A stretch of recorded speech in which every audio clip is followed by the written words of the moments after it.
Catat juga biaya non-rutin, misalnya biaya perawatan kesehatan, uang duka, dana kehidupan sosial. Adakah yang masih bisa dihemat? Adakah cara untuk menambah penghasilan?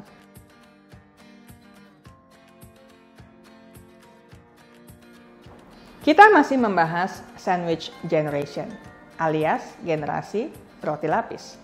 Ini adalah istilah yang dikenakan kepada individu dewasa madya yang berada di antara dua generasi, orang yang lebih tua dan anak-anaknya. Saya membagi penjelasan topik ini ke dalam dua video. Di video pertama, saya sudah membahas mengenai pengertian, tipe, dan dampak yang dialami sandwich generation. Sedangkan di video kedua, saya akan membahas hal-hal apa saja yang dapat dilakukan untuk menyikapi beban dan tanggung jawab sebagai bagian sandwich generation. Ada beberapa hal yang dapat dilakukan jika saat ini Anda adalah bagian dari sandwich generation. Pertama, atur kembali keuangan keluarga Anda. Anda mungkin perlu memulai dengan mencatat secara rinci semua pemasukan dan pengeluaran keluarga Anda. Selain biaya rutin keluarga dan orang tua yang Anda tanggung sampai saat ini, perhatikan juga cicilan yang masih harus dilunasi, plus biaya tahunan seperti asuransi rumah dan kesehatan, pajak, biaya traveling, atau yang lainnya. Lalu catat juga biaya non-rutin, misalnya biaya perawatan kesehatan, uang duka, dana kehidupan sosial. Adakah yang masih bisa dihemat? Adakah cara untuk menambah penghasilan? Coba buat rencana jangka panjang dan jangka pendek untuk menghemat serta menghasilkan uang tambahan agar neraca keuangan keluarga Anda lebih seimbang. Tunda bahkan hindari pinjaman untuk hal-hal konsumtif, apalagi jika jumlahnya besar dan berjangka panjang. Jika Anda berutang, usahakan hanya utang produktif untuk mengembangkan usaha lain demi menambah pemasukan. Ini pun perlu dipertimbangkan besar kecil risikonya. Kedua, berbagi beban. Ketika Anda menikah, pemenuhan kebutuhan hidup keluarga inti adalah prioritas utama. Selanjutnya barulah memperhatikan pemeliharaan kebutuhan orang tua dan yang lainnya. Jika Anda memiliki saudara, Anda tidak perlu menanggung beban perawatan dan pemeliharaan orang tua Anda seorang diri. Anda bisa dan perlu berbagi dengan saudara-saudara Anda. Rundingkanlah baik-baik bagaimana mengemban tanggung jawab ini bersama-sama, supaya terwujud keseimbangan di tiap keluarga. Kalau kondisi keuangan Anda tidak merata, masih ada cara lain untuk merawat dan mengasihi orang tua Anda, misalnya dengan waktu kunjungan, kehadiran fisik, sumbangan tenaga. Mana yang Anda sanggup, kerjakanlah. Ketiga, siapkan dana masa depan Anda sendiri.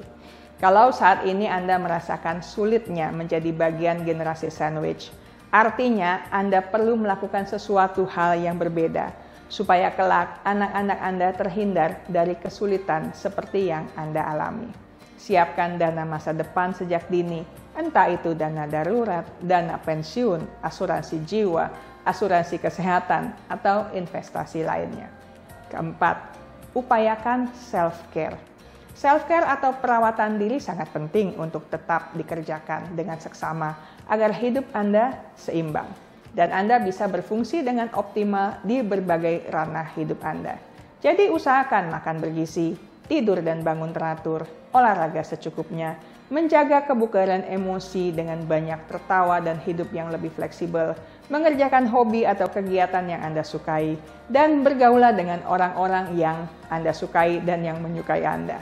Kelima, jaga dan rawat kesehatan sejak muda. Olahraga dan makan yang bergizi adalah hal penting untuk menjaga kesehatan. Selanjutnya, check up rutin juga penting untuk dilakukan agar masalah kesehatan bisa diminimalkan. Waspadai riwayat penyakit keluarga dan lakukan antisipasi sebanyak mungkin agar di masa tua tidak merepotkan orang lain. Keenam, ajar anak untuk mengelola dana bijak sejak dini.